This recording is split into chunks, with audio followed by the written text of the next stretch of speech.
La exposición Sergio Castillo íntimo, Sergio Castillo público, es la combinación del centenario de Sergio Castillo.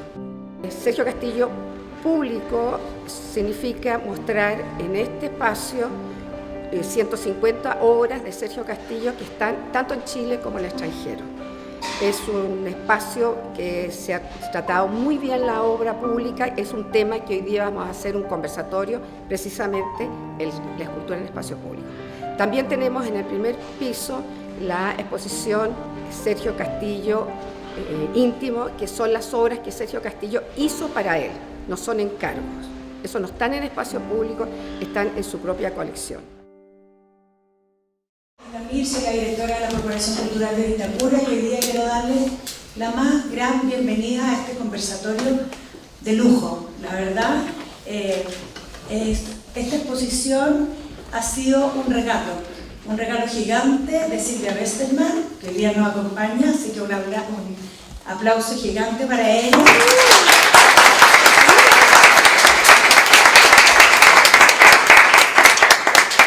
Un motor del legado de Sergio Castillo, la verdad que emociona, la pasión, la fuerza con que trabaja, con que nos inspiró para sumarnos a esta gran aventura que para Lomata Cultural y para la Municipalidad de Vitacura es un tremendo honor albergar hoy día. Voy a darles un poco la bienvenida, le pido al subsecretario las disculpas correspondientes del protocolo, pero acá hacemos conversatorios entretenidos, relajados y sueltos, así que primero que nada nuevamente a Silvia, dueña de casa de esta maravillosa exposición, a nuestro subsecretario don Emilio Lacerda, a don Francisco Gacitúa, un honor Francisco tenerlo nuevamente acá, gran colaborador de Vitacura, gran amigo, Bernardita Ditus, muchas gracias Bernardita, y a don Álvaro Roja, muchas gracias Álvaro, y por supuesto a nuestro gran moderador hoy día y un lujo de conversador don Rodrigo Yarimar. Sin demorarnos más, yo sé que están todos ansiosos, qué rico tener esta sala llena de gente, llena de interés por la escultura, por la arquitectura, por los saberes, ¿no es cierto?, de nuestro arte. Así que nada, les dejo la palabra a Rodrigo y que parte esta conversa maravillosa. Así que muchas gracias a todos por acompañarnos hoy. Muchas gracias, y felicitaciones a la comuna de Vitacura, que está haciendo cosas interesantes con la escultura, está recibiendo además esculturas importantes como la de Don Pancho, que hace 2 semanas se instaló en la explanada del Parque Bicentenario de Vitacura, una hermosa pluma de piedra que es un regalo, una donación que hace la Galería Arte Espacio a través de Rosita Lira y María Elena Comandari para festejar sus 30 años, y lo comparten regalando una escultura de Don Pancho, Premio Nacional de Artes Plásticas, igual que el domador de metales Sergio Castillo. Así que vayan a verla. Yo la fui a ver ayer, hice un video, está subido a Santiago de Dicto, está subido a Escultura Chile, que es una cuenta de Instagram también de escultura, pero lo más importante es verla y tocarla. Yo creo que Don Pancho no va a tener ningún problema en que uno la toque con cariño. Así que felicitaciones, insisto, a Vitacura por haber hecho esta muestra increíble que termina mañana y por estar abriéndose cada vez más a la cultura y a la escultura. Vamos a tener hoy día una pequeña exposición de nuestros panelistas, partiendo obviamente por la dueña de casa Silvia Westermann. Vamos a escuchar también las palabras de Bernardita Ditus, que es una abogada especialista en propiedad intelectual. Vamos a escuchar también algunas reflexiones de nuestro nuevo subsecretario del Patrimonio Cultural, Emilio de la Cerda. Don Pancho Gacitúa también nos va a hablar con tanta propiedad, ¿no?, de este inmenso arte público en el espacio público, y después vamos a escuchar a Álvaro Rojas con ese gran ejemplo a nivel chileno y probablemente latinoamericano y por qué no mundial, que es el Parque de Esculturas de la Universidad de Talca. Yo solamente quería hacer una introducción, probablemente le voy a robar estas palabras a algunos de los expositores, pero quiero simplemente citar a Pablo Neruda cuando habla de Sergio Castillo en 1966, si no me equivoco con la fecha, sí, 1966, y dice: Sergio Castillo, en vez de escoger el humo, se entendió con el fierro. Entenderse significó amarlo y combatirlo y hacerlo dar frutos. Hay que hablar de estos frutos soberbios, hay que hablar de estas ramas, de estas raíces de fierro, de estas explosiones de dureza que se transforman en luz negra, en floricultura subterránea, en jerarquías naturales. Sergio Castillo reconoce las formas que rodaron sin desaparecer, que trabajaron y sostuvieron. Adivinó la maquinaria moribunda y le dio con sus manos la resurrección. Flores de hierro o fierro, estalactitas, números perdidos, signos de profundidad, patrimonio de altura o simplemente construcciones en que Sergio Castillo se juega por entero para que florezca lo más duro y para que el aire se inmovilice en estas torres y siga bailando en su camino. Pablo Neruda, Isla Negra, 1966. Un aplauso.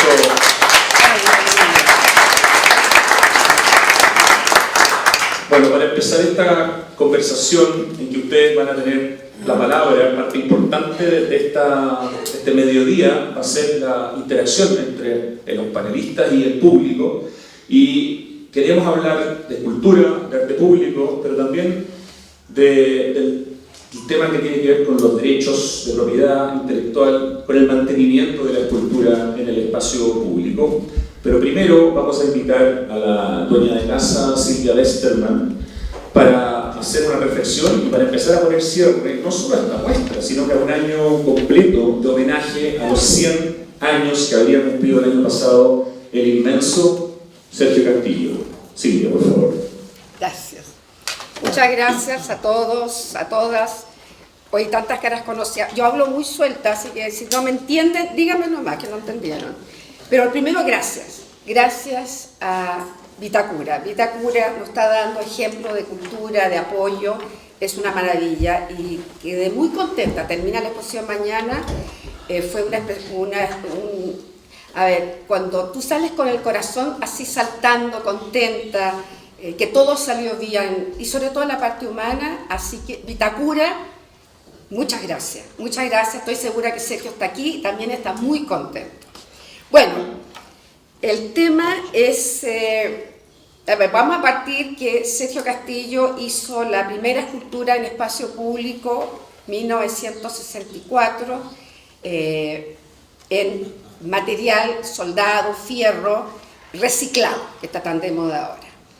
Que no fue una alegoría ni una memoria a los, no sé, a los bomberos, a los profesores, etcétera, etcétera. Una escultura abstracta.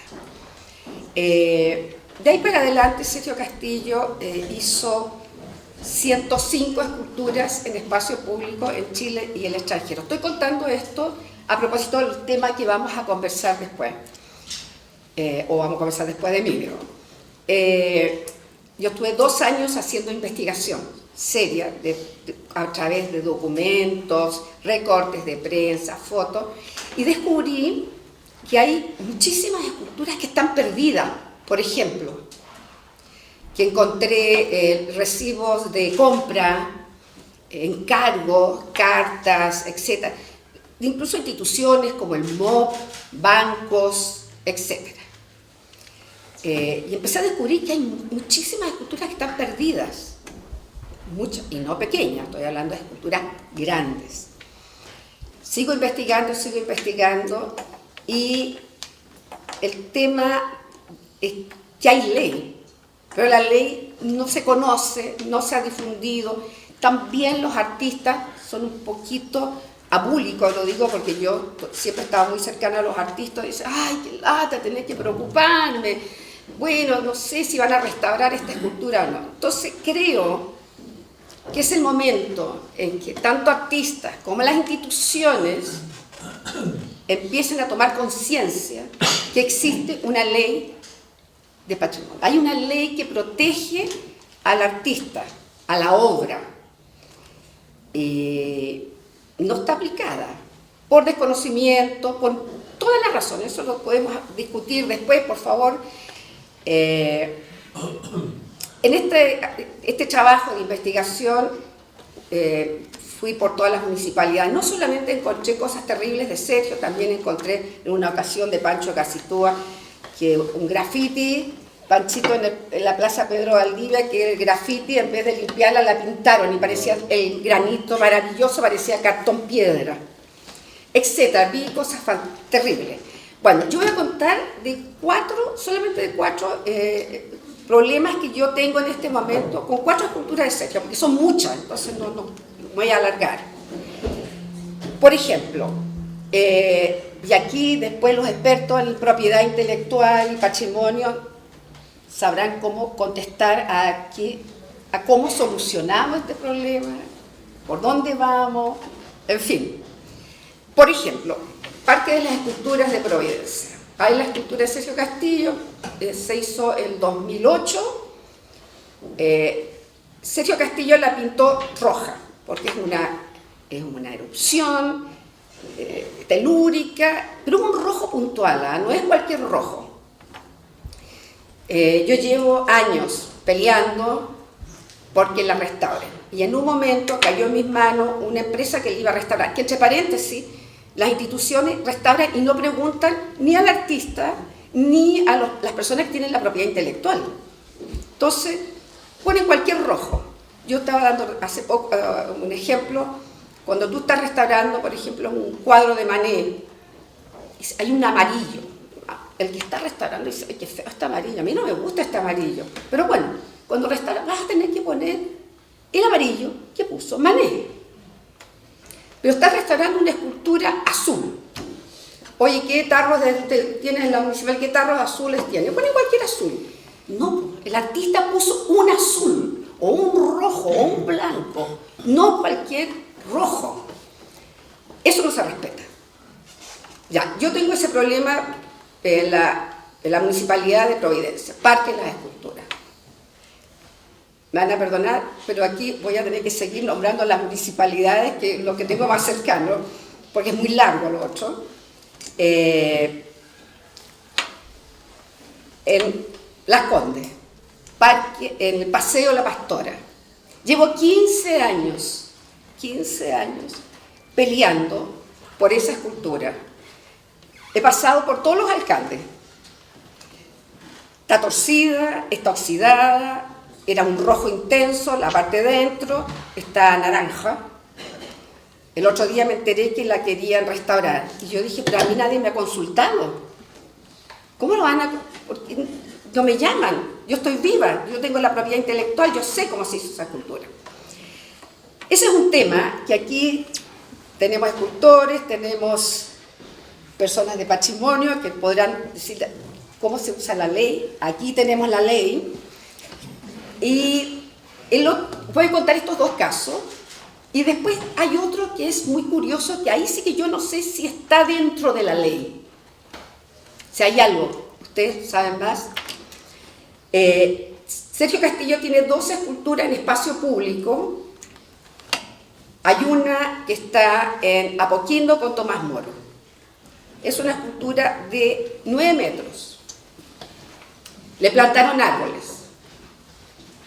Y en este momento la escultura no se ve.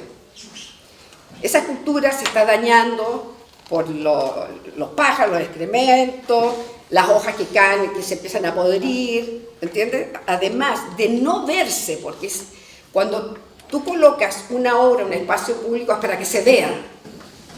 Esta no se ve. ¿Qué hacemos? Cortamos los árboles, nos fusilan. ¿Qué hacemos con la escultura? ¿La botamos al Mapocho? ¿Dónde la ponemos? Nadie me responde. Y aquí me van a perdonar Vitacura, porque tengo otro problema con Vitacura. Lo siento, pero en Vitacura, con Tajancho, hay una explanada que un banco regaló precisamente, por eso partí con la primera escultura 1964, que era el Banco Edo, sí, de Viña del Mar. O sea, la escultura más importante es que no digo que sea la más bonita ni la mejor, pero sí es importante porque la primera en Chile que se hizo en un espacio público, una escultura abstracta, en fin. Le plantaron 10 árboles. Nadie ha visto esa escultura, incluso está roja. ¿Alguien ha visto esa escultura? Yo paso siempre por ahí. Bueno, ¿qué hacemos? ¿Cortamos los árboles o sacamos la escultura? He hablado con muchas personas, me tiran, no, es el departamento de arquitectura, no es el departamento de arquitectura, no, es el paisajismo. No, además esa persona ya no está, el que instaló. Estoy poniendo aquí en el tapete ese tema. Voy a llegar solamente a estas dos instancias: escultura que no se restaura, o el tema que no sé si está en la ley o patrimonio, no sé qué pasa cuando una escultura que se supone que tú estás colocando o fue donada o fue comprada por la institución para que se vea y está completamente oculta detrás de algo. Y a nadie le importa nada. Bueno, muchas gracias por haberme oído, pero era mi introducción, que creo que es un tema que ustedes sabrán, me dirán, que se ha tocado en otras ocasiones. Pero quiero hacer un paréntesis, también hay cosas buenas. Hay lugares donde se respeta la escultura, se respeta la ley de propiedad intelectual, se respeta a los artistas o a los herederos. Así que muchas gracias, don Álvaro. Eso es todo. Ahora le doy la palabra. Muchas gracias, Silvia. A todo esto, Silvia fue la primera mujer presidenta de la Academia Chilena de Bellas Artes del Instituto de Chile por 2 periodos, es curadora, es gestora cultural y además representa a través de la Fundación Sergio Castillo toda la obra de este gran artista y Premio Nacional de Artes Plásticas. Vamos a escuchar a continuación a Bernardita Ditús, abogada de la Universidad de Chile. Ella es magíster en Propiedad Intelectual, Industrial y Nuevas Tecnologías por la Universidad Autónoma de Madrid, España. Muchas gracias, Bernardita, por acompañarnos hoy. Gracias, Rodrigo. ¿Me escuchan? Sí. Bien. Primero que todo, quiero agradecer desde lo profundo de mi corazón a Silvia, a quien tuve la oportunidad de conocer en persona días antes de este conversatorio. Para mí es un honor estar acá, en este panel, junto a ustedes, a todas y todos ustedes, conversando en torno a la figura de Sergio Castillo y en torno a la obra que nos dejó, que tiene la característica, mucha de la obra de Sergio Castillo, como decía Silvia, tiene la característica de que está emplazada en el espacio público. Son obras valientes las que los escultores y escultoras ubican en el espacio público, ¿verdad? Son obras que pueden ser afectadas por asuntos políticos, por movimientos. Vimos lo que ha pasado en Santiago Centro, ¿verdad?, en Providencia, con ciertas esculturas. Son obras que están afectadas a las condiciones climáticas, a las inclemencias, a pájaros, como decía Silvia, pero son obras que los autores han decidido poner en el espacio público y que nos conversan. Son obras que nosotros vemos todos los días, cuando transitamos por las calles, cuando estamos en un lugar donde pueden acceder una o más personas, ¿no es cierto? Son obras que conviven con nosotros. Y por lo tanto son obras que muchas veces uno ve permanentemente, incluso alguno podrá pensar, son obras que ya nos pertenecen a todos, o respecto de las cuales los autores y autoras ya se despojaron de derechos. Pero bueno, yo vengo a conversar un poco sin que esto se transforme en una lata jurídica, ¿verdad? Pero la idea es darles algunas luces de qué derechos son los que acompañan a los autores y autoras de este tipo de obras y de toda obra en general. Voy a partir señalando eso. Todos los autores y autoras de obras del intelecto, autores de obras literarias, autores de obras cinematográficas, musicales, etc. Y, por cierto, autores de obras plásticas, escultores y escultoras, tienen los derechos que consagran nuestra legislación. Y no solamente la ley nacional, sino que también los tratados que armonizan todas las legislaciones a nivel mundial. Los derechos de autor. Estos derechos de autor, para hacer un resumen súper ejecutivo, los podemos clasificar en 2 grandes ámbitos. Los derechos patrimoniales de autor, que son los que yo digo, son los que permiten que el artista viva de su obra, tal como todos vivimos de nuestro trabajo, son aquellos que permiten que el artista viva de su obra. Y dentro de estos derechos están los derechos de reproducción, o sea, el derecho del autor, autora para sacar copias de su obra, hacer copias grandes, pequeñas, de fragmentos, enteras de su obra, el derecho a distribuir la obra, el derecho a transformar su obra, es decir, sacar obras derivadas de la que creó originalmente. Todos esos derechos tienen un componente económico relevante y los autores tienen toda la legitimidad para decir, de estos derechos yo puedo transarlos en el mercado y puedo licenciar a terceros para que exploten algunos de estos derechos, uno o todos, da lo mismo, pero tienen la legitimidad para decidir acerca de sus derechos patrimoniales. Por el otro lado tenemos todos los derechos morales de autor, derechos inalienables, imprescriptibles incluso, derechos que tiene el autor por esta conexión que tiene con su obra, son verdaderos hijos. Yo tengo muchos clientes artistas y me hablan de esta vinculación enorme que tiene un artista cuando hace nacer una obra desde su intelecto y la plasma en un formato, ¿verdad?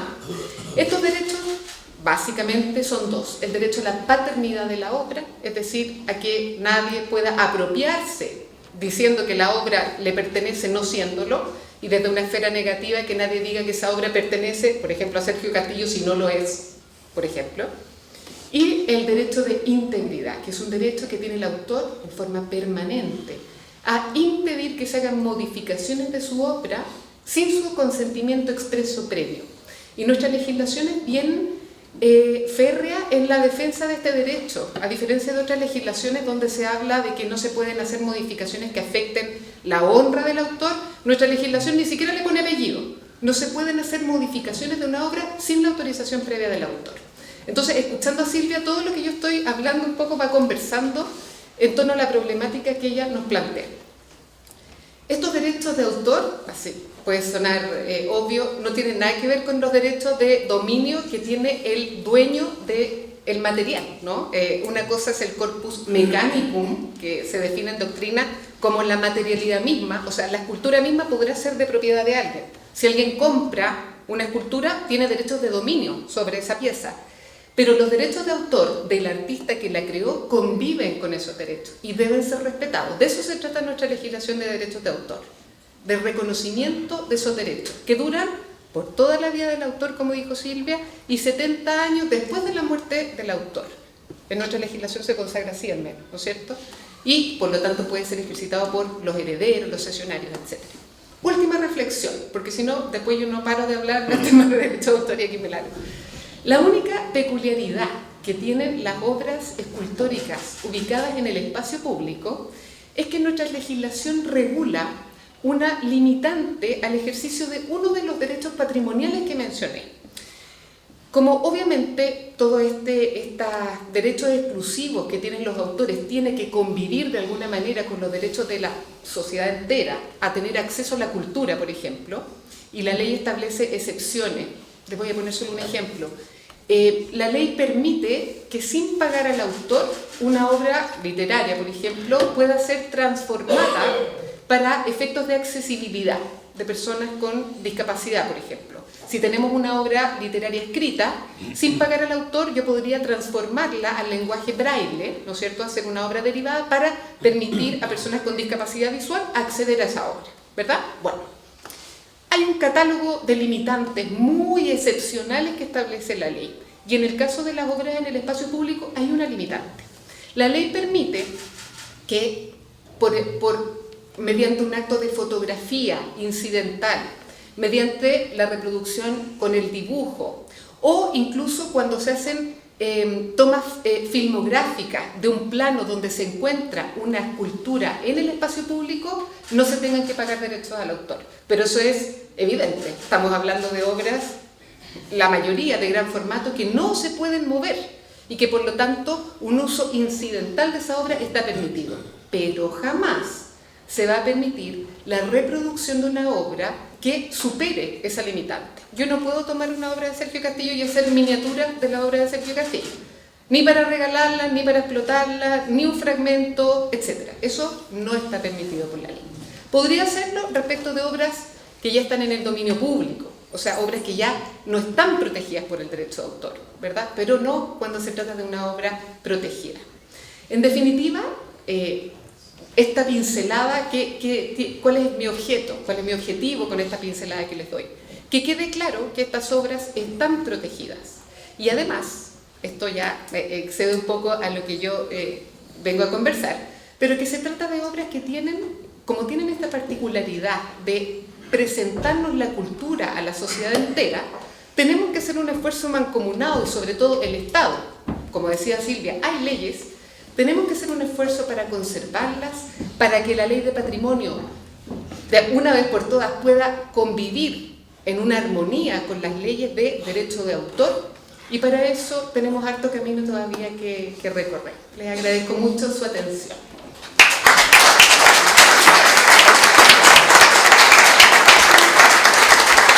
Muchas gracias, Bernardita Vitus, por esa clase breve y concisa.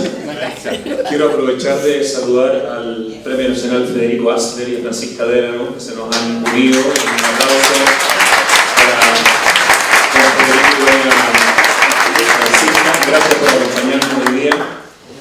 Y a continuación vamos a escuchar al nuevo subsecretario del Patrimonio Cultural, cargo que ya conoce, Emilio de la Cerda. Él es arquitecto, magíster en arquitectura, fue director de la carrera de arquitectura de la Universidad Católica. Le deseamos la mejor de las suertes en su nuevo desafío y le agradecemos mucho, considerando la cantidad de trabajo que tiene, hace unas semanas que nos esté acompañando.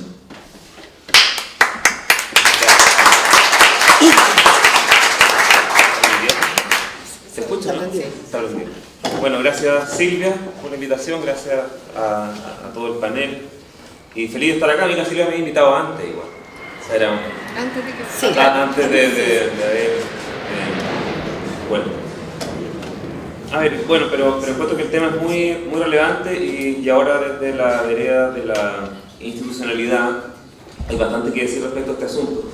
Los monumentos públicos en Chile están consignados por la Ley de Patrimonio Cultural. Yo no soy abogado como Bernardita, pero voy a hacer un esfuerzo cuando pase el Es la fuerza facha que está celebrando hoy día, por si acaso, para que no se preocupen. Bueno, claro, la Ley de Monumentos establece que están protegidos los monumentos públicos, los elementos conmemorativos, que son conmemorativos, que no son arte, ¿ya? Y eso significa que en algún momento la obra que estaba en el espacio público, tipo el Baquedano, digamos, tenía la posibilidad de ser una obra de arte en sí misma, como después de esta oleada, como una obra de arte relevante, pero además como la conmemoración a un hecho, a un autor, etcétera, a un acontecimiento. Eso se ha ido desperfilando probablemente desde mediados del siglo XX y hay un derrotero del arte urbano puro, digamos, no conmemorativo, y también hay un derrotero de los elementos conmemorativos, no necesariamente arte, digamos, o sea, bustos que se instalan en plazas de pueblo, que son monumento nacional, pero no necesariamente, o no es su foco, que sean elementos de arte urbano. Y la verdad es que eso ha generado como un vacío, una desprotección muy fuerte en el arte público, en el arte urbano, cuando no es conmemorativo. Se fijan, o sea, pensemos en algunos casos específicos. El monumento a Pedro Aguirre Cerda de Lorenzo Pérez, vi que Lorenzo hijo está por ahí, ¿cierto? Ese es un elemento conmemorativo en el espacio público, una obra de arte abstracto, digamos, pero está protegido por la Ley de Monumentos, no por la importancia artística que la tiene mucho, digamos, sino que por ser un elemento que conmemora al presidente, ¿no? ¿Cierto? Ese es como su rollo. Pero hay otras obras que no están protegidas con la misma condición. O sea, bueno, otros que sí, el monumento Schneider, por ejemplo, también, ¿cierto? La doble estela vertical también está protegida. Pero hay otras que no, las de Sergio Castillo, que decía Silvia, no lo están, y así muchas otras no lo están. Las de Pancho, que no son conmemorativas, las de Federico, que no son conmemorativas. Uno diría el monumento, el homenaje a Apolo, sí es una obra protegida, en tanto es conmemorativa. Pero otras que son, no diría iguales, pero son la misma búsqueda formal y plástica, que no son conmemorativas, no están protegidas. Entonces la verdad es que tenemos un espacio ahí muy vacío de protección de este arte urbano y que terminan muy subordinadas entonces a veleidades municipales, por decirlo de una manera, que son en general los que administran el espacio público. Y algunos casos, como mencionaba antes Silvia, de manera más exitosa y otros menos. El tema de propiedad intelectual ha sido bien señalado por Bernardita. También uno puede aplicar otra normativa acá, que se habla muy poco de esa ley, que es la ley 17.236, que es más o menos contemporánea a la ley de monumentos nacionales, la ley de monumentos del año 70, y es la que ustedes ven todos los días en prensa, que hay que cambiarla, hay que perfeccionarla, y estamos absolutamente de acuerdo en eso. Pero se habla muy poco de esta otra ley, que es la que establece la salida de obras, la que regula la salida de obras de arte al extranjero, y por lo tanto define qué es obra de arte, y además define el catastro que que debería existir un inventario de obras de arte en Chile, cosa que no existe. ¿Ya? O sea, creo que la ley del 69 da 60 días para partir el catastro, todavía son 60 días no se han cumplido, como 50 años después. Y esa es otra vía para poder catastrar, al menos que no se ha hecho, las obras que tenemos en el espacio público, al menos las que son de propiedad pública de alguna forma. Y ese es un cuerpo legal que, en atención a este tipo de consideraciones, también requeriría un ajuste. Nosotros hemos estado conversando ahora, pero la ley de patrimonio está en el tapete hace mucho rato. Ustedes ven, le acabamos de poner su urgencia para que avance en el segundo trámite constitucional del Senado, pero la otra ley no la hemos tocado casi nada, y ahí hay un foco muy fuerte en coleccionistas, en propiedad intelectual, en definición de obra de arte, en regular obras que hoy día son de autores vivos y que el Museo de Bellas Artes no te deja sacar de Chile para una exposición. Esto lo ha pasado a la Cecilia Vicuña, que tenía que llevar una obra a la Tate y se la pararon en el Bellas Artes porque era una especie de vulneración al patrimonio nacional, y dice, pero esta cuestión es mía, yo lo voy a mostrar, la voy a traer de vuelta. Entonces tenemos ahí un espacio como bastante desregulado. A ver, hay casos de obras, por ejemplo, unido a la gloria y la muerte de la Rebeca Mate, que está en el espacio público, desde luego está al frente de Bellas Artes, y uno dice, bueno, pero eso está protegida, la rayan y la arreglan, claro, y eso es porque está metida en el inventario de Bellas Artes. Esa es una figura bien particular, que también es interesante y uno la podría explorar, digamos, y es que todas las colecciones de los museos nacionales son propiedad, son propiedad del Estado obviamente, pero están consignadas como monumento histórico, aunque estén fuera de los depósitos del museo. Y eso es lo que le pasa a la Rebeca Mate. Entonces, una vez que se interviene esa obra, ¿se acuerdan que hace tiempo la chocaron con un rally en Santiago? Y la reparó aquí el amigo Luis Montes, en el taller Montes Becker, que ha reparado muchas obras, digamos, incluido el Plaqueano. Y esa obra fue posible recuperarla como obra de arte, en tanto era parte del catálogo de Bellas Artes. ¿Ya?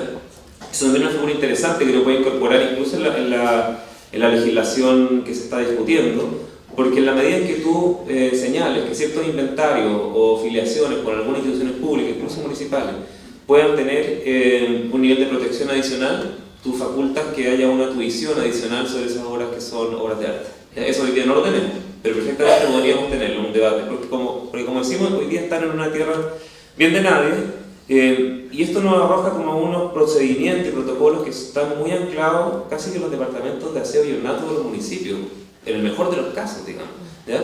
O sea que tú, junto a la poda y a la pintura de la baranda, ¿cierto?, exista algún tipo de tratamiento de obra. En algunos casos preventiva, había tocado en el Parque de las Esculturas, trabajo preventivo, por ejemplo, con obras pequeñas de Genao, y que más o menos lo hacen bien, digamos, o sea, obras chicas. Pero con obras grandes, como la erupción de Castillo ahí, y también la fuente de Valdivieso, o sea, hay N obras ahí mismo en el Parque de la Escultura, que el daño que tienen no tienen acciones correctivas. Fíjense, entonces pasa lo que dice la Silvia, que están como en muy buen estado. Y algunas de madera, por ejemplo una de la Pilar Ovalle, que también es material fungible y ya no existe, o sea, esa obra desapareció en el Parque de la Escultura, que uno diría como el lugar que más cuidado junto a la Universidad de Talca, pero es un espacio de naturaleza un poco distinta. Pero en este lugar, que es un parque muy emblemático, tenemos problemas equivalentes y casi por estas mismas discusiones. Así que eso puedo poner como arriba de la mesa para conversar desde el punto de vista nuestro a nivel de subsecretaría. Muchas gracias.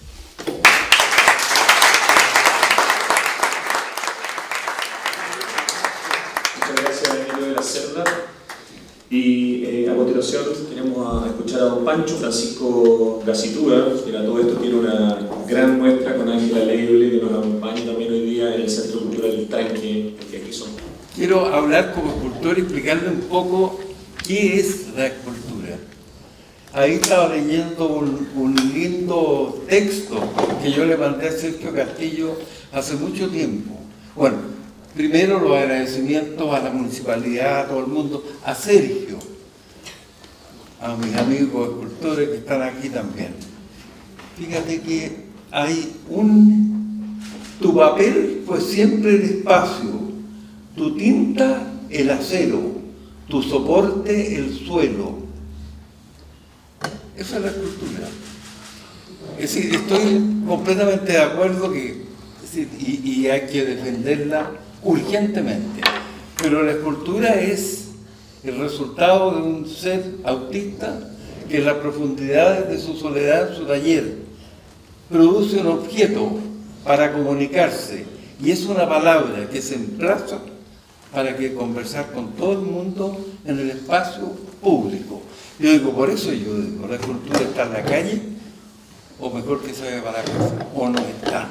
Entonces, bueno, la otra cosa que yo creo que es fundamental aquí, explicar que esto que está pasando con la escultura pública, mi maestro inglés, Anthony Caro, distingue una distinción muy interesante.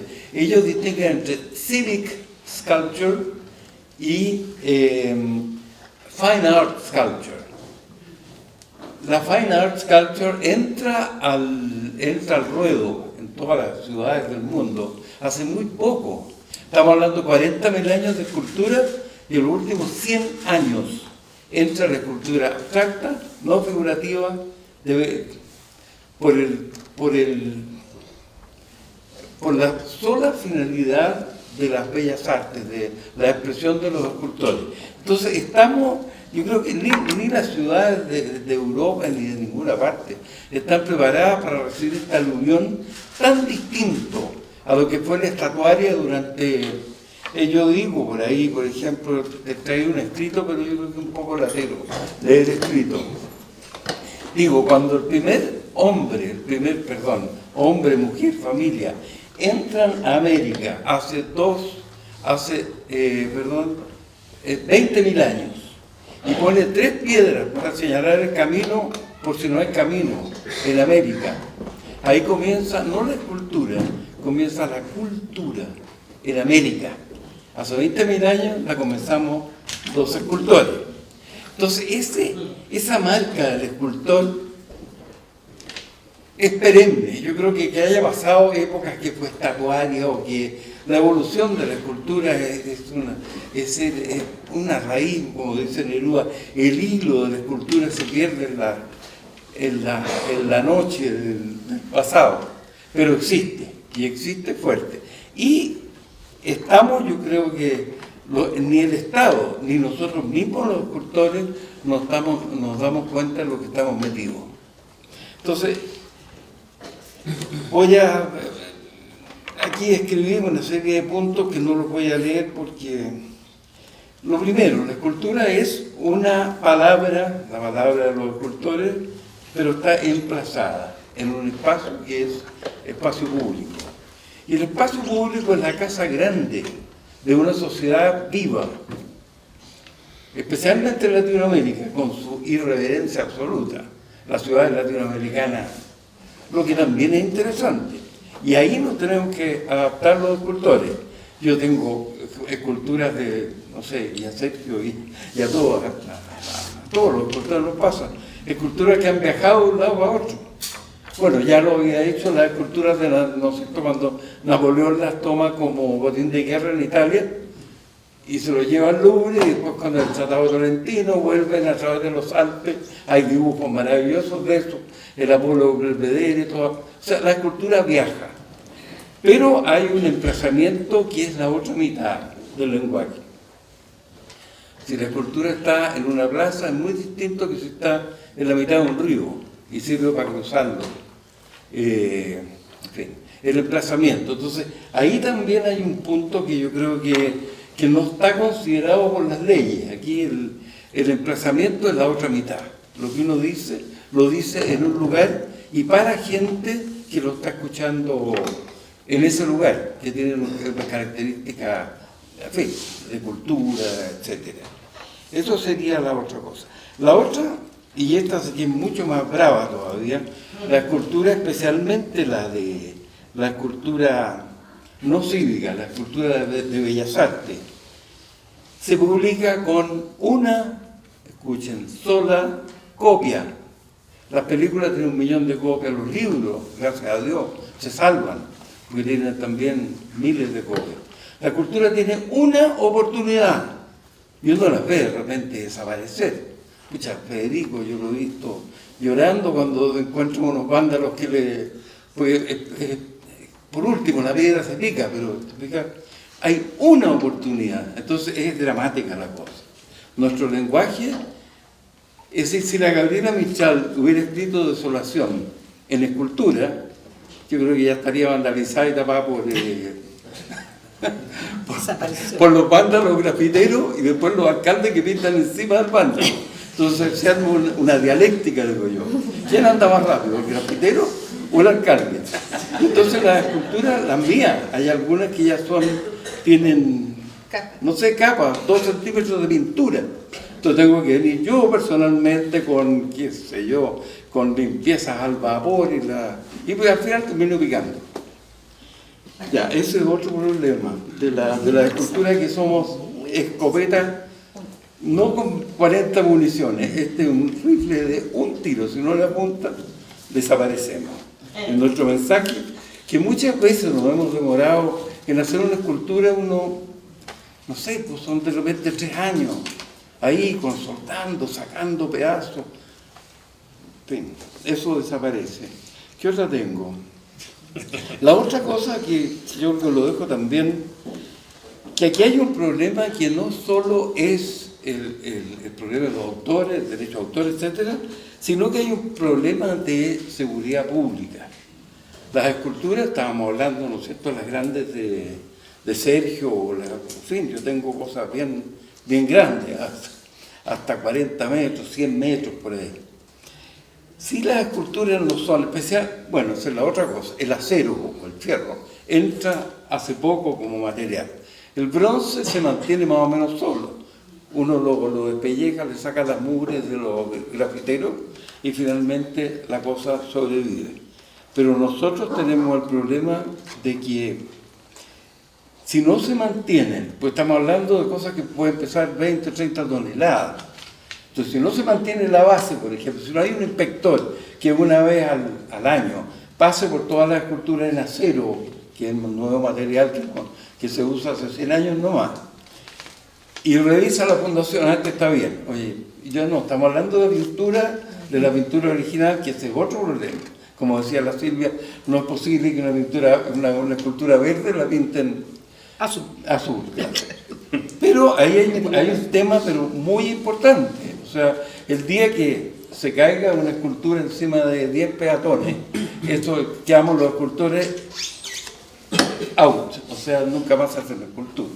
Entonces yo creo que ese es un punto a tomar, que son la municipalidad, la autoridad, no sé, eso es el Estado. ¿Qué más tendría yo que decir? Bueno, yo creo que hay lugares, esto lo voy a leer yo,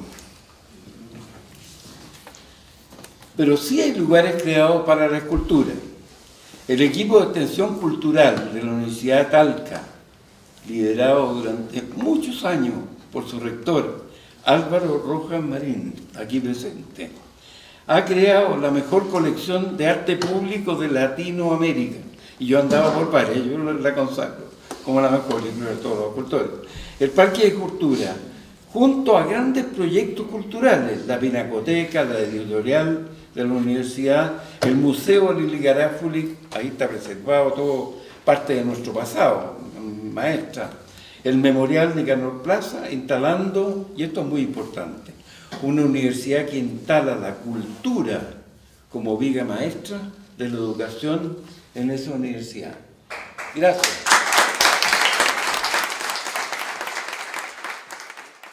Está dentro del gremio, digamos, estos los contenidos del gremio.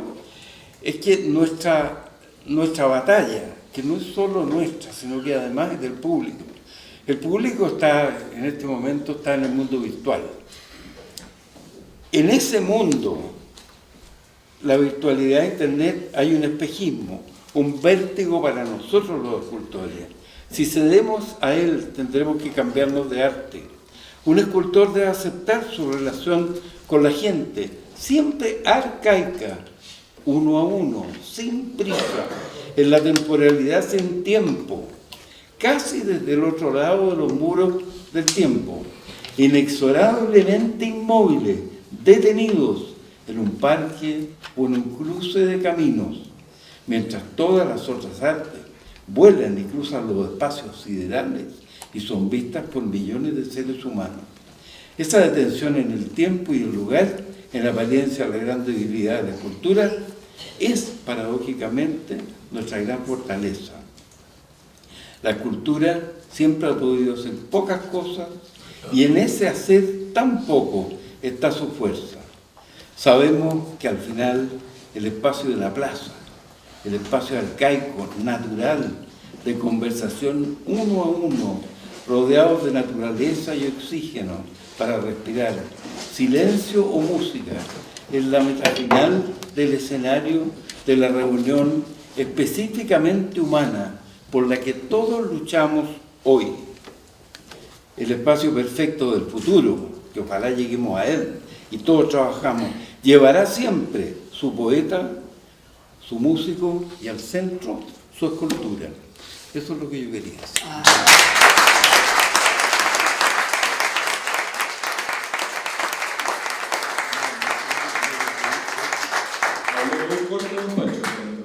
Nos dejó con muchas ganas de seguir escuchándolo. Muchas gracias. Y bueno, ya que Pancho hablaba de Álvaro Rojas, destacado, académico y político, fue embajador de Chile en Alemania, fue ministro de Agricultura, fue rector de la Universidad de Talca por 28 años, donde, entre otros aportes a la cultura, como contaban don Pancho y Silvia, creó el Parque de Cultura. Yo tenía escrito aquí más importante de Chile, pero me voy a sumar a los hombros de un gigante, voy a decir el Parque de Cultura más importante de Latinoamérica, ubicado en Talca, el lugar donde grandes escultores de nuestro país han querido dejar su obra como legado. Álvaro, por favor, te invitamos a compartir algunas palabras. Bien, muchas gracias, Rodrigo. Bueno, saludar a Silvia, que nos invitó a este importante conversatorio, obviamente a la Evaluación Cultural de Vitacura, saludar a los panelistas que me han antecedido. He escuchado con mucha atención lo que han señalado y obviamente hay un tema que resolver, creo que tenemos un tema pendiente. Yo quisiera, nunca tengo la oportunidad, porque se habla del Parque de las Esculturas de la Universidad de Talca y como una persona que se puso a juntar una institución que se juntar escultura, la puso y la cuida. Y nuestro parque tiene también otro objetivo, o sea, cuando se empezó a conversar con los artistas, en definitiva el parque es una creación colectiva de artistas, y en el caso nuestro del equipo directivo de la universidad, hay razones que lo justificaban, el por qué lo hicimos, y yo quisiera compartir un poco esa historia del parque, no de la escultura uno por uno, sino cuál es la ideología que está detrás de esta creación que, como ha dicho Francisco, muchas gracias, el parque más importante de Latinoamérica, creo que se hace un esfuerzo, un parque que nunca concluye, sino que siempre está creciendo y desarrollándose y que está activo y vivo. Entonces, si ustedes me permiten, yo traje algo más o menos preparado aquí para poder leer. Hay dos vertientes, hay dos elementos que inciden en la creación de este parque. Una que tiene que ver fundamentalmente con un tema más bien de universidad, de formación de estudiantes, y otra que tiene que ver con lo que es la vinculación de una universidad con su medio, con su comunidad, con la ciudad de Talca, con la región del Maule, que obviamente está muy carenciada de cultura. Nada más centralizado que la cultura. Nada más centralizado. Uno ve las inversiones que se hacen en cultura en nuestro país. ¿Cuál es la importancia de los recursos que llegan a las ciudades? ¿Cuál es la importancia de los recursos que llegan a la región? Yo soy santiaguino, estudié en el colegio de la Universidad de Santiago y tuve la oportunidad de trabajar durante más de 30 años en regiones y veía ese tema. Entonces, decir que, respecto a lo primero, las universidades son proyectos culturales. Creo que quien dirige una universidad tiene claridad que no es un proyecto de abrir carreras, cerrar carreras, abrir posgrado, con mucha rapidez se ha hecho en Chile, sino que es un proyecto cultural, algo que va mucho más allá que lo que es la parte formativa. Y también señalar que en ese proyecto cultural, obviamente no se puede sustentar el proyecto cultural exclusivamente en una oferta agregada de programas de pre y posgrado, de investigación de alto nivel, de innovación tecnológica, de movilidad de estudiantes, movilidad internacional, en fin, todo lo que son actividades propias que todas las universidades siempre muestran a la comunidad. Una universidad que desee aportar lo mejor de sus capacidades para trascender necesita darle un sustento adecuado al proyecto universitario. Y es precisamente en la construcción de lo que nosotros podemos llamar un ideal universitario, donde se da con especial interés y significado que fuera la cultura y la formación de los jóvenes que asisten y que se forman en nuestras instituciones. Hay que, obviamente, darle un trasfondo cultural, y creo que eso es muy central. Quiero apoyarme, y lo he hecho ya como la segunda vez que lo hago en público, en una cita de una persona que tiene mucho, Jorge Borges. Creo que entrega una excelente parábola para poder explicar el tema del rol de la cultura en la formación de nuestra juventud. Traía un relato del místico sueco Emanuel Swedenborg. Yo haría un doble clic en Swedenborg, que como tiene importancia Leonardo da Vinci, como 2 siglos después. Inventó muchas cosas. Bueno, después que hay una vida mística de 50 años, se perdió en la parte mística, pero inventó astrónomos, de todo. Creo que Swedenborg, los que no lo conocen, es una persona a seguir y a leer. Swedenborg relata la vida de un hombre que se retira a vivir en el desierto y que se niega a todos los placeres terrenales. Vive rezando, ayunando, notificándose y mortificándose, hasta que le llega el día de su muerte, y que efectivamente su alma, como correspondía, va al cielo. Pero ese cielo es paradojalmente mucho más rico que la tierra, tanto material como espiritualmente. Sigo leyendo la cita hoy. El cielo es una ciudad grata, habitada por un exigente mundo intelectual, con profundas discusiones sobre la materialidad y la espiritualidad. El mundo donde ingresa este pobre ermitaño le resulta muy poco comprensible, por cuanto no ha preparado su alma intelectualmente para esa gracia. Al cabo de un tiempo, se da cuenta que no puede estar ahí, que su vida pobre, llena de mortificaciones, le jugó una mala pasada. Pero tampoco puede ir al infierno, porque él no fue una persona que haya pecado vilmente, sino que él tuvo una equivocación intelectual y no un error moral. Termino la cita. Esta situación quizás nos llama a la reflexión para qué y cómo estamos formando a nuevas generaciones de futuros profesionales. O si la paradoja del ermitaño ahora contenía la materialidad de la formación técnica con competencias profesionales es suficiente para garantizarle un bienestar, la felicidad y una vida plena a los futuros constructores de nuestra sociedad. La consideración anterior nos lleva necesariamente a la conclusión que el título habilitante de un ejercicio profesional que imparte una universidad no puede restringirse solo a una maraña secuencial de asignaturas y ramos. Pienso que el proceso educativo debe transcurrir esencialmente con un ambiente formativo en el que se debe dar el suficiente espacio para el crecimiento humano y espiritual. Y este ambiente requiere una cultura institucional forjadora de principios, de valores y, subrayo, sensibilidades. Nuestra sociedad, y por cierto también sus instituciones, deben aportar a formar personas sensibles, en el sentido más amplio de la palabra.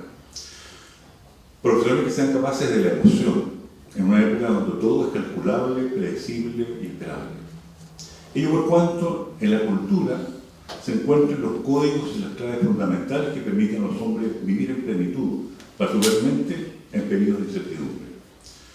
Las grandes obras de la cultura sintetizan los sentimientos, la imaginación y los sueños de la humanidad en distintas épocas y contextos. Obras que trascienden a las simplificaciones de la historia y que pueden ser valoradas más allá de las circunstancias que le dieron origen. La cultura incuba al pueblo y a las personas visiones y sueños. Y por cierto, no es posible vivir sin sueños, sin esperanza y sin humanismo. No es casualidad entonces que las naciones, en donde la cultura juega un papel protagónico, sean más justas, más pacíficas, más equilibradas y más capilares socialmente.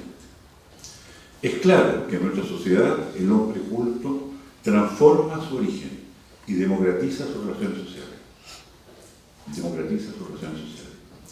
Accede a otros niveles de vínculo y de conversaciones, modifica sus temas, comprende de una mejor forma las circunstancias históricas y la realidad en la que corresponde ese país. Eso es lo que nosotros queríamos entregarle a nuestros estudiantes, de tener un ambiente culto, y no solamente se expresa en la cultura, sino también en la música, en el teatro, en el cine, en la pintura, con la serie de leyes. Voy al segundo tema, que es la vinculación de la Universidad del Parque de la Cultura con la comunidad donde está inserta la universidad.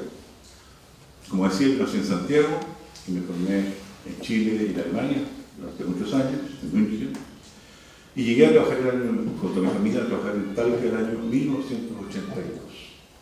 1982 era la crisis económica más profunda de la economía del siglo XX, o de la segunda mitad del siglo XX. A nosotros nos llamaba mucho la atención como familia, que la viniendo de Múnich, una de la cultura en Alemania, importante y significativa, nos llamó la atención que en la región del Maule no había galerías de arte, conservatorios, escuelas de música, esculturas públicas.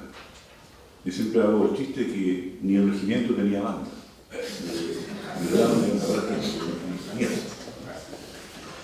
Había sido una oferta limitada, pasiva, del Museo Higginiano, el lugar donde se proclamó la independencia de Chile, en Cuba, entre Talca y Concepción, donde lo hizo Chile. Cuando se proclamó en Talca, se firmó en Concepción, pero como el del oficial fue como Talca, parece ser, que conserva, y que conservaba entonces un importante patrimonio cedido del Museo Nacional de Bellas Artes. Y también la otra perspectiva de un monumento a la victoria, que es como el símbolo de Talca. La victoria es un trofeo de guerra que Francisco Gana, que lideraba el batallón Talca, le quiere hacer un regalo a su ciudad natal, encontró unos fierros en el puerto peruano y lo mandó a Talca, y ahí se construyó el Museo de la Victoria, que es una obra del escultor francés Luis León Muñoz, un escultor relativamente importante. Eso es lo que había. Esa es la realidad de los 82-83. Las posibilidades que tenía la comunidad de nuestra ciudad de acceder a la cultura eran más que limitadas. Cuando asumí la rectoría, en el año 1991, entendí que la dimensión cultural de nuestro proyecto era un elemento central, no solo en el proyecto formativo, lo que comentaba recientemente, sino que también en el rol que juega la universidad en dar cultura a todas las personas.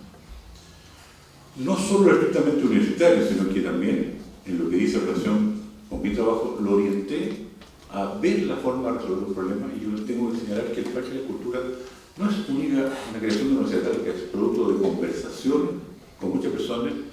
A Sergio Castillo, siempre que yo conocí hace 30 años, siendo rector, fueron muy inspiradores de lo que nosotros podíamos hacer.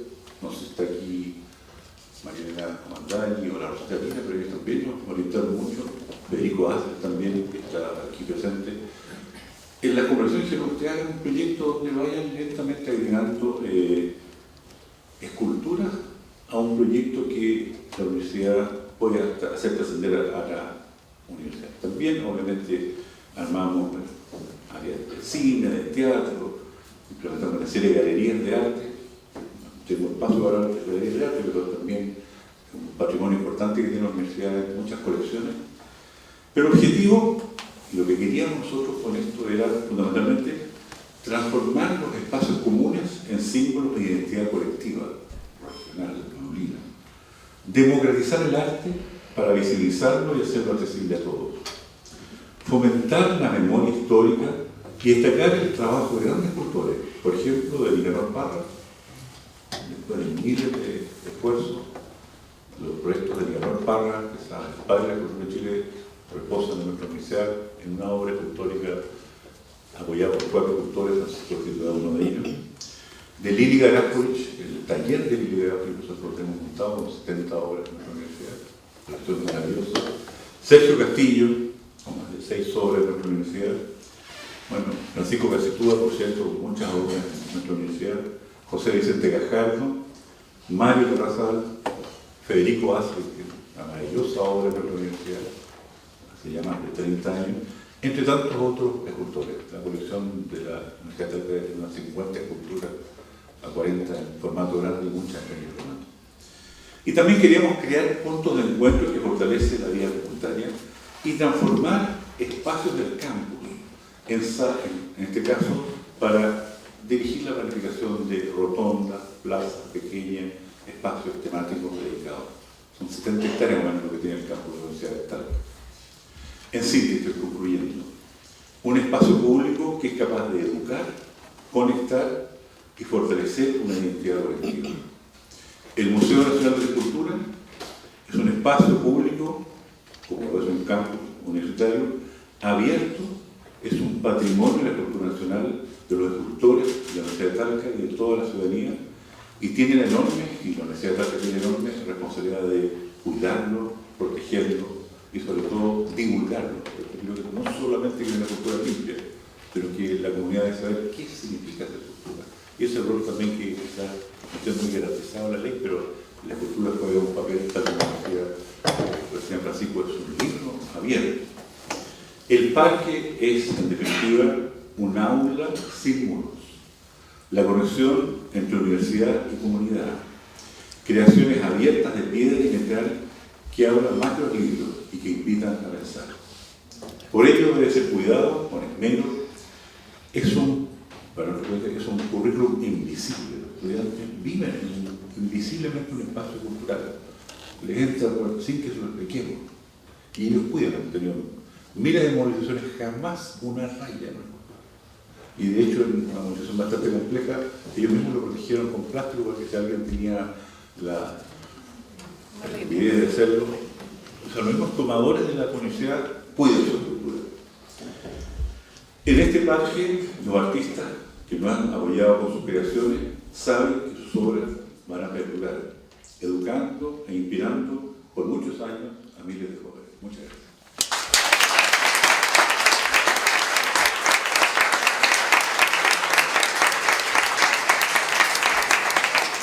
Álvaro, solo un pequeño dato. Primero que todo, muchísimas gracias. Pero mencionaste a un personaje, yo no lo conocía, lo googleé y quizás más personas se interesaron cuando escucharon el apellido Swinburne. Es un Swinburne con E al final, ¿no es cierto? Swedenborg. Claro, es Algernon Charles Swinburne, ¿no es cierto? Del cual... Sueco del siglo XVII. Ok, era para precisar el... Sweden de Suecia, Born, nacido. Ok, gracias por la precisión. Lo entendí mal entonces. Ya, era por si alguien se había interesado y quería profundizar en ese nombre tan interesante. Propongo como orden para la conversación, ahora que vamos a abrir esta conversación, primero que entre los panelistas, si alguien quiere comentar lo que escuchó del otro, este es el espacio, y luego le damos la opción a nuestro distinguido público a que pueda compartir consultas y reflexiones. ¿Les parece? ¿Hay alguien de... Lo voy tomando nota, entonces ¿hay alguien que quiera hacer algún comentario sobre lo que dijo alguno de los otros? Y si no, damos la palabra al público. Yo creo que le daría la palabra al público, fíjate. Perfecto, Porque entonces... yo creo que están varios ansiosos de les pedimos que quienes quieran participar, preguntar, opinar, levanten la mano y tenemos micrófonos. Allá ya veo una mano alzada para que acá vayamos. Hay dos manos arriba para que vayamos con las preguntas. Hola, buenos días. Mi consulta es para la doctora Benarita. Más fuerte. Escuché que va a mí. Un poquito más fuerte. Un poco más fuerte. No, bueno, mi consulta es para la abogada Benarita Díaz. Hola, Beni, aquí Francisco Espinosa. ¿Cómo estás, Francisco? ¿Hay algún precedente judicial efectivo, real, donde un tribunal haya ordenado a una municipalidad, a un tenedor, en base a las normas positivas que tú nos explicaste, que le haya ordenado hacer algo o no hacer algo, le haya prohibido, le haya dicho usted tiene que pintar, no puede pintar esto? ¿Ha habido la aplicación práctica positiva de esas instituciones? Gracias, Francisco, un gusto saludarte, tanto tiempo. A ver, la verdad es que no existe un pronunciamiento efectivo respecto de cuáles son las jurisprudencial, como preguntas tú, acerca de cuál es el scope de obligaciones que tienen los organismos públicos en torno al cuidado de obras emplazadas en el espacio público, y tiene que ver mucho con lo que decía el señor subsecretario don Emilio de la Cerda acá, porque hay un vacío ¿ya? Hay un vacío aparente en cuanto a quién es el responsable en definitiva de dar cumplimiento a las obligaciones de mantenimiento, ¿ya?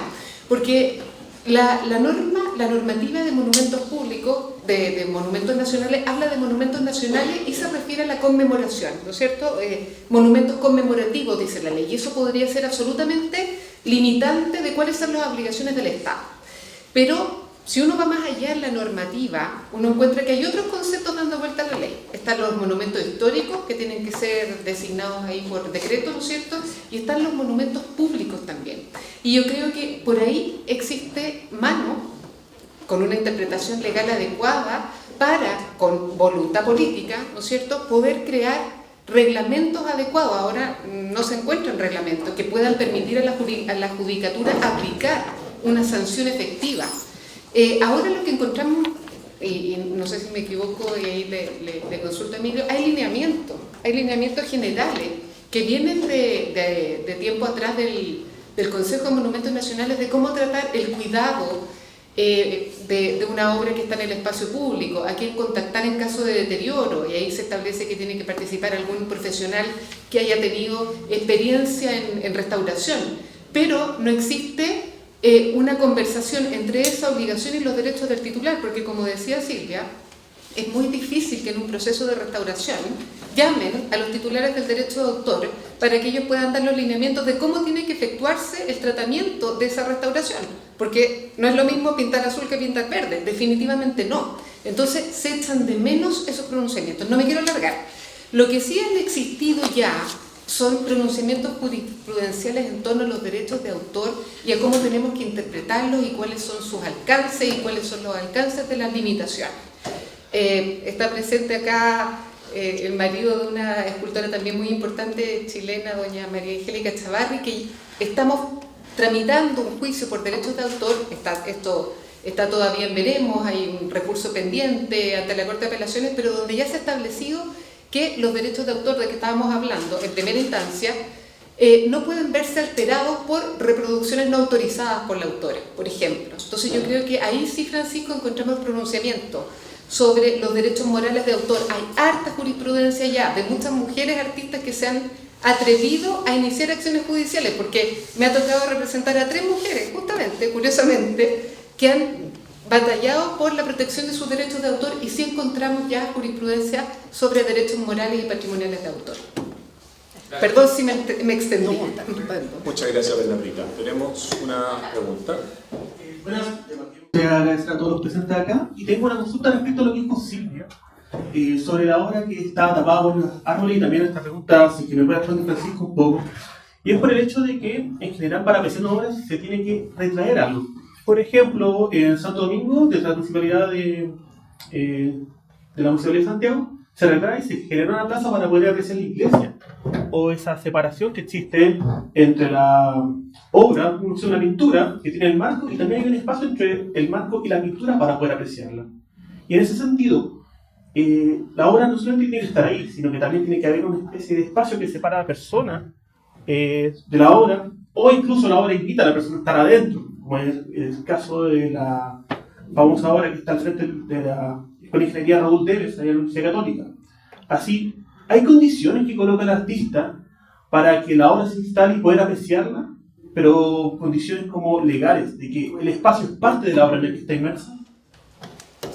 Mira, qué interesante pregunta, de verdad, qué bueno lo que dice, y un poco lo que decía Francisco, cuando los artistas empezaron a tomar conciencia de que ellos son dueños de la obra, por ejemplo, e imponer ciertas condiciones. Antes los artistas, mira, yo como anécdota, la primera escultura que le compraban a Sergio no sabía cuánto cobrar.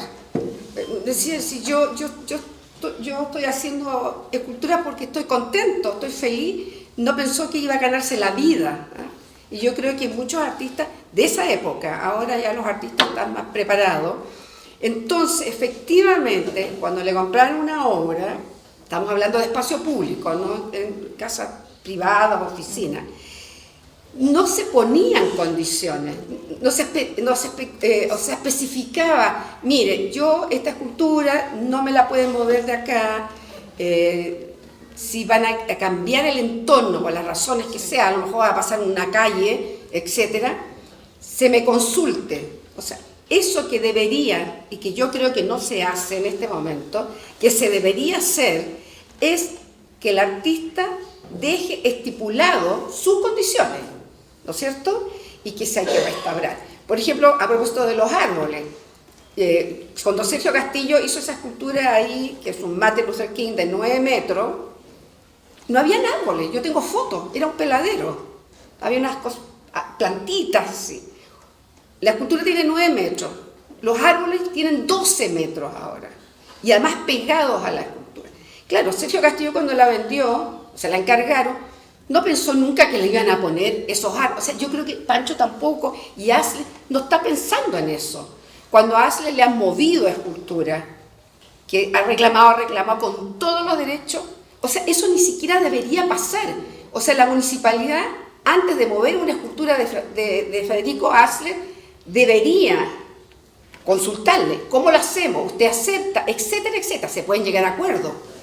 Pero efectivamente debería haber, por ley, no sé, aquí, que quede especificado, punto por punto, no se puede mover, si se restaura, tiene que ser, por lo menos que sea consultado, pero que quede todo especificado y firmado con el dedo, con todo. Porque todavía sirven los dedos, ¿eh? Todavía sirven los dedos. Pero qué buena tu pregunta, porque yo creo que hay muchos escultores y artistas que están con muchos problemas y que además hablas a un muro. Es un muro, no hay respuesta, no hay respuesta. Gracias por tu pregunta. Quiero complementar, hay otra pregunta, pero quiero complementar un poquito lo que es la sigla en relación a esta pregunta. A ver, nosotros, lo decía Francisco Casico, no tenemos muy regulado el tema de la ubicación, como del locus de la pieza, ¿te fijas? Y claramente hay algunas que están ancladas, que están inscritas en ese lugar. Y desde luego que hay esculturas que se mueven, lo mismo el obelisco de Luxor, el caballo de San Marcos, o sea, el Pedro Valdivia nuestro que se dio vuelta con el cielo placeado, pasa eso, ¿cierto? Pero hay otras que están súper ancladas y tienen muy poco incorporado eso. Yo creo que el debate del Baquedano hace un rato, que le iban a tirar para... quedaba un poco lo mismo, si lo tiraban para la escuela militar, eran ideas medias peregrinas, pero igual generaron mucho debate. O si se iba para no sé dónde, para Eje Bulnes, moviendo no sé qué. Demuestra un poquito esa incomprensión, como si fueran unos muebles, ¿no? Y no son muebles, son inmuebles, digo. Entonces, incluso la regulación del monumento público no tiene tan consignado eso, porque como está como un monumento público, que es el elemento conmemorativo en el espacio público, está protegido por el simple Ministerio de la Ley, no hay una especie de reflexión o de asociación de atributos y valores de ese bien cultural. ¿Te fijas? O sea, simplemente por el hecho de estar inscrito, existe y ahí está. Y el procedimiento de tuición es simple, es el Consejo Monumento. ¿Te fijas? Pero el Consejo, incluso con la mejor intención y tal, no tiene una hoja de ruta para poder definir cómo tratar ese monumento respecto a otro. ¿Te fijas? Ocurre a veces que para precisar ese tipo de atributos se declara monumento histórico de otra categoría ese bien. Y en esa declaratoria se puede asociar un polígono y se puede no solo asociar un polígono, un entorno, digamos. ¿Te fijas? Por ejemplo, los conos visuales para ver la obra y que no haya árboles. Eso tú lo puedes consignar en un monumento histórico que tiene polígono. ¿Te fijas? Pero si es que no lo tienes, está la obra sola y pasa esto que dicen de los árboles o de otros elementos que tapan la vista. Y también los atributos y los valores. En el caso del mural debajo de Santa Lucía de Martínez Bonatti y Arturo Serviá, se pasó eso, o sea, había una especie de completa incomprensión o manejo del bien cultural, ¿te fijas?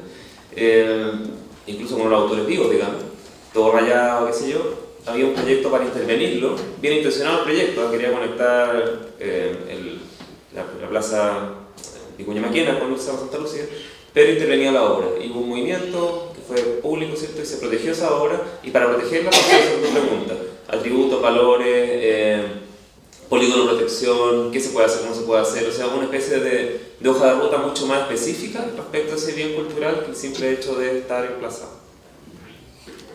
Muchas gracias. Vamos con una pregunta. Muchas gracias. Primero que nada, felicitar a la municipalidad, porque creo que esta reunión es muy importante para lo que se está viviendo. justamente la presencia de Nilo, que le va a dar un giro espectacular a lo que viene. Y las cosas no funcionan solo por lo legal, aunque son importantes. El ejemplo del ex rector de la Universidad de Talca nos dice que más allá de las normas, es muy difícil que si no hay personas detrás, las cosas funcionen. Yo soy, bueno, lo he mencionado, soy un pobre marido de una escultora que no está aquí porque está en la India,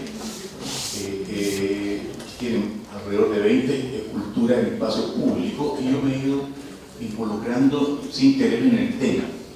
Y he visto que los escultores, los artistas en general, en ellos predomina el arte. O sea, mi señora está feliz porque ahora tiene una soldadora láser que le permite avanzar, y son cosas gigantes. Entonces es muy difícil que se metan en estos detalles. Y cómo se copia. Y cuando uno ve las esculturas en distintos lugares, aquí hay una que tiene en Las Condes, que yo creo que es la más grande de Chile, que cambiaron toda la base. También la tecnología va cambiando, entonces los materiales que antes se usaban de base ya no sirven. He visto un montón de esculturas a lo largo de Chile que no ponen el nombre del autor. Entonces son pequeños detalles que podrían corregirse. Yo creo que la labor que están haciendo municipalidades como esta, que luego reitero mis felicitaciones, pero quiero destacar a la Bernardita en su trabajo y el estudio que tiene, porque he seguido un fallo que en primera instancia se ganó y otros que ha ganado en relación al derecho del autor, pero he recorrido toda Latinoamérica y está en toda Latinoamérica están siguiendo lo que está pasando aquí en Chile respecto de proteger los derechos del autor, que han sido vulnerados en muchas partes. El caso porque esté yo más involucrado, pero el caso del abogado Matt Dicus va a ser un hecho a nivel latinoamericano de cómo se tienen que proteger las cosas. Y ojalá la justicia fuera un poquito más rápido, porque la verdad es que al final, para los escultores que están todo el día, prefieren gastar en material que estar en temas legales. Así que solamente esa reflexión, y ojalá tengamos muchos de estos actos, pero dejemos también a los artistas que sigan trabajando. Muchas gracias. Gracias, Miguel. Gracias.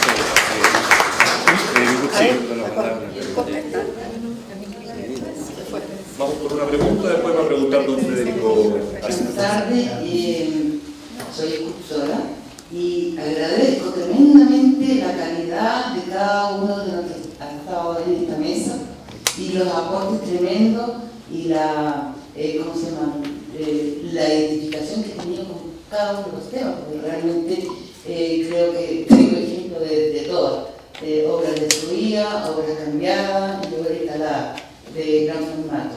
Eso sería, y muchas gracias, realmente ilustrativo, fabuloso todo el grupo.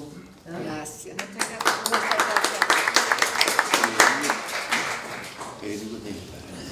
Ay, amor. Perdone, yo quisiera decir muchas cosas, pero dado, felicito y aplaudo todo este momento de preocupación por el arte.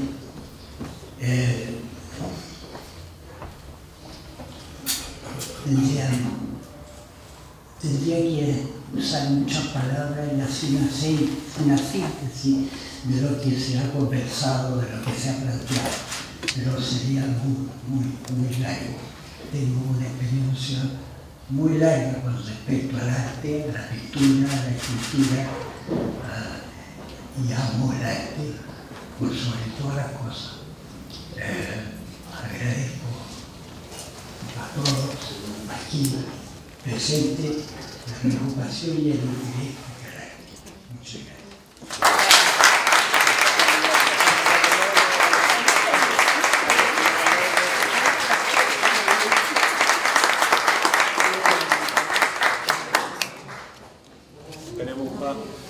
Don Pancho quiere decir algo, ¿no sé? Sí, lo mío, como dicen los huesos corches, con lo que estamos hablando antes. Y es bien importante este asunto, yo decía, tanto la escultura pública se mueve en el espacio público, pero el emplazamiento es... Uno no puede clavar el espacio público con su escultura. Entonces yo cuento lo que me pasó con una esmeralda que estaba en el Megacenter ahí en... Ya, y me la llenaron de autos. La había mandado a hacer Falabella, un tremendo, digamos, sponsor, como dicen. Pero de repente se llenó de autos la cosa. Y empecé, es decir, con la municipalidad, buscando toda la parte legal de la cuestión. Hasta que un día dije, ¿sabes qué? Voy a ir a hablar con el dueño, con el jefe, como decía mi papá. Y llegué a la oficina de don Reinaldo Solari. Oye, ¿qué es lo que pasa? Oye, no pueden tener esta cuestión llenada. No, perfecto, hagámoslo. En ese tiempo el alcalde de Las Condes era de la masa, y la pusimos mucho mejor en el Estadio Italiano, en la punta, ahí quedó, pero fantástica. Pero yo creo que también tiene que haber, porque si entramos en lo legal, pucha, vamos a meter preso yo diría, a todos los responsables del espacio público. Pero yo creo que estamos en Chile, un país latino, mediterráneo, y también con toda la cosa incásica, entendámonos. Y si uno llega con su mejor cara inocente y le dije, oiga, don Reinaldo, no, esto es un descrédito para usted. Ya, perfecto, movámosla. ¿Te fijas? Entonces yo creo que aquí, así como nosotros jugamos mucho cuando hacemos la escultura, también hay que jugar mucho y ser muy flexible en el espacio público. Ahora, es fantástico tener la ley detrás. Es decir, mira, si te voy a echar a los carabineros. Pero yo creo que, fíjate, en esto aquí hay que tener buena manga, como dicen, ¿te fijas? Porque el espacio público es, como decía yo, es el jardín grande de gente que está viva, y una ciudad está viva. Entonces ahí también hay que trabajar. Gracias, don Pancho.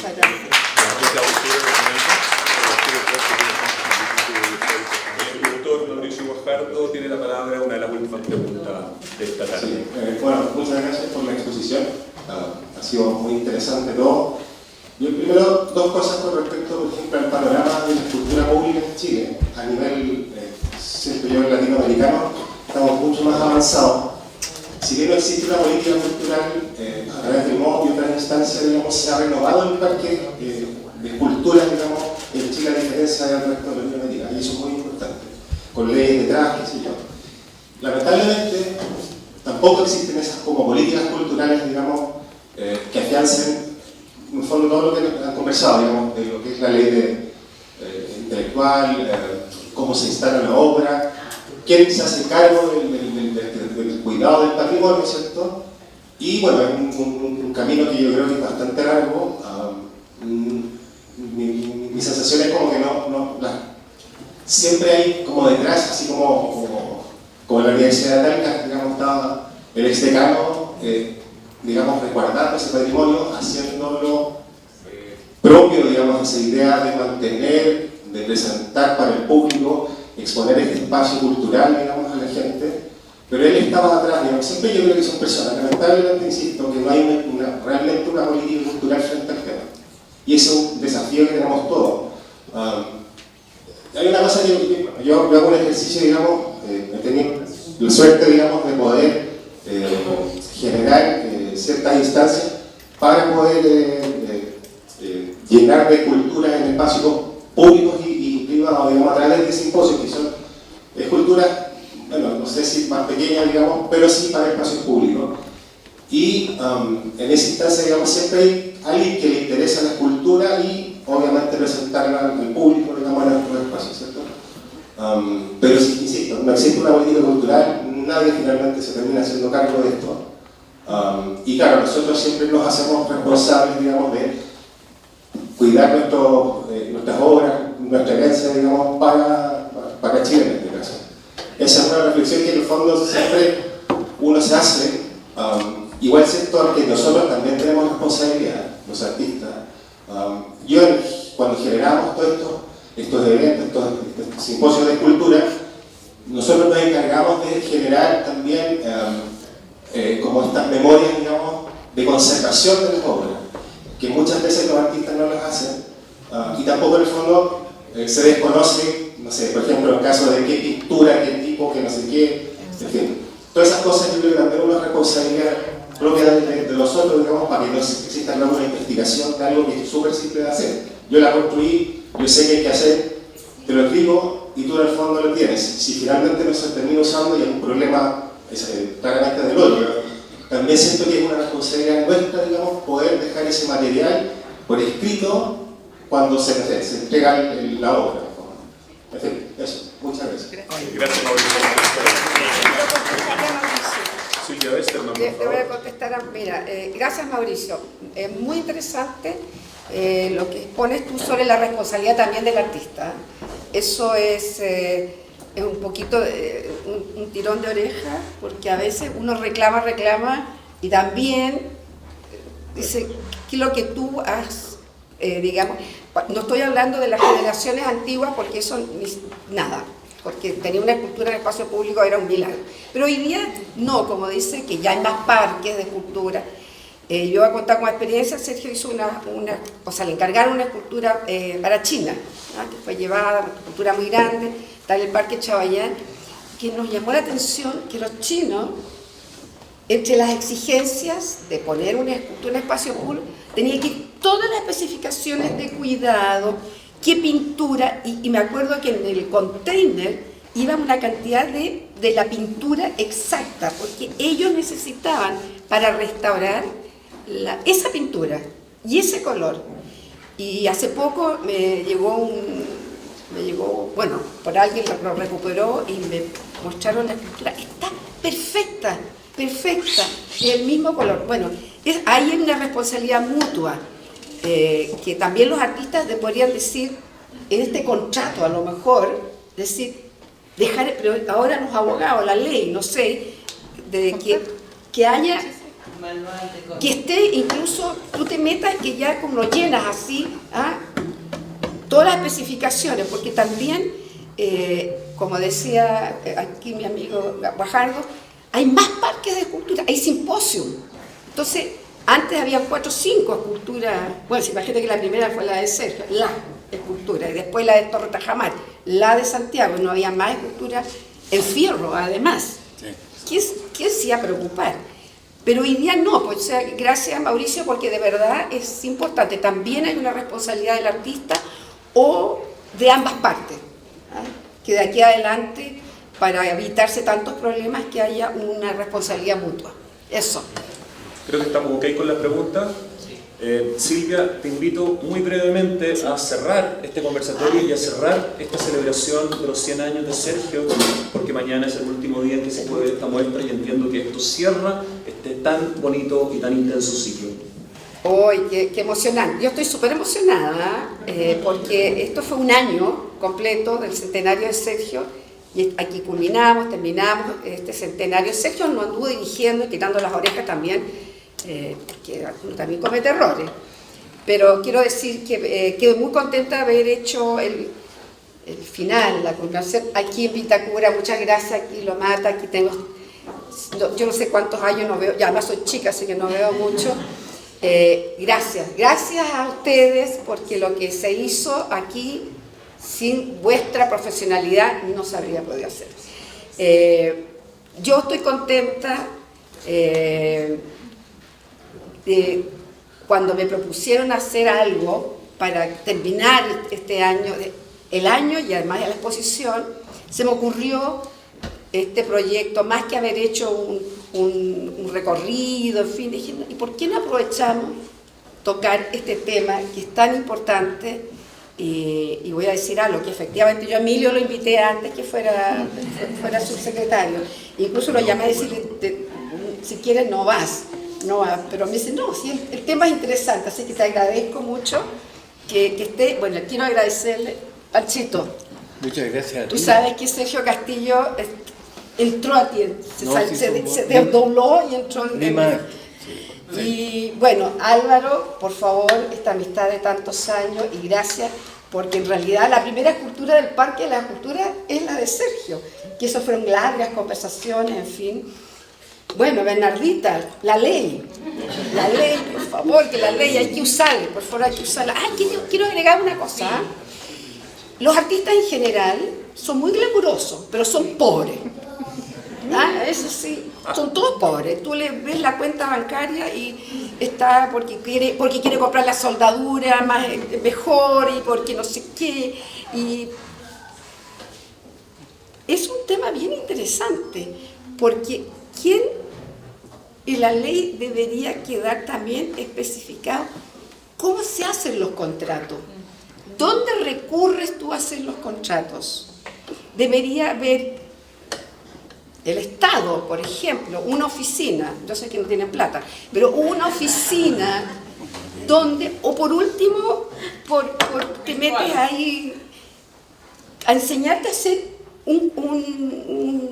¿cómo se dice? Ahí se fue la palabra. Un contrato. Porque también los artistas no son muy buenos para la palabra, no son muy buenos para los números. Yo recuerdo haber conversado, yo estaba presidente de la Academia de Bellas Artes cuando nos tocó la pandemia. Y bueno, todos los artistas, los músicos, todos, ¡ay, qué terrible! Los artistas visuales ni sintieron la pandemia, estaban encerrados en sus talleres, ¿verdad, Pancho? Que lo conversábamos. No, entonces, yo estaba contrabandeando para la escultura. Para la escultura que tenía. Eran 300 toneladas de acero que tuve que contrabandear. Me sacaba el presidente de la República, secretaria, me sacaba de la cárcel con camión, con todo. Y no, eso es. Entonces ahí, claro, yo no solamente porque estuve casada tantos años con un escultor, porque tuve galería de arte, así que también conocí los artistas, pero sí, los artistas lo hacen mal, porque de verdad lo único que les interesa está en el taller. Si ellos podrían ser analfabetos, de verdad, si no les interesa, leen porque les gusta, pero de verdad no. Yo creo que la inteligencia artificial, los muy jovencitos estarán pensando, pero quieren estar en su taller, como tú sabes, sucio, limpio, da lo mismo. Entonces, también podría haber un ente que ayudara a los artistas a hacer contratos y nos evitaremos tantos problemas. Bueno, y muchas gracias a todos. Mira, ¿qué quiere que le diga? Vitacura, este es mi regalo, así que este es mi regalo. ¿Y querías decir algo? Pero alguien... ¿Te quieres decir algo? Yo quiero decirle a la Silvia con un amor infinito que te felicito a ti, Silvia. Gracias. Cerrar este año por lo que tú has hecho y con el amor con que lo has hecho, porque yo he sido testigo de primera fila de cómo la Silvia ha perdido pero el aire recorriendo, bueno, ni hablar Talca, pero ha hecho muchas exposiciones conmemorando la obra maravillosa, este premio que tenemos, y haciéndonos hasta reflexionar cómo se cuidan las cosas cuando ella ya no esté para cuidarlas. O sea, yo te felicito de todo corazón, Silvia. Gracias. Cerraste de manera pero extraordinaria. Muchas gracias. ¡Uy, qué emoción!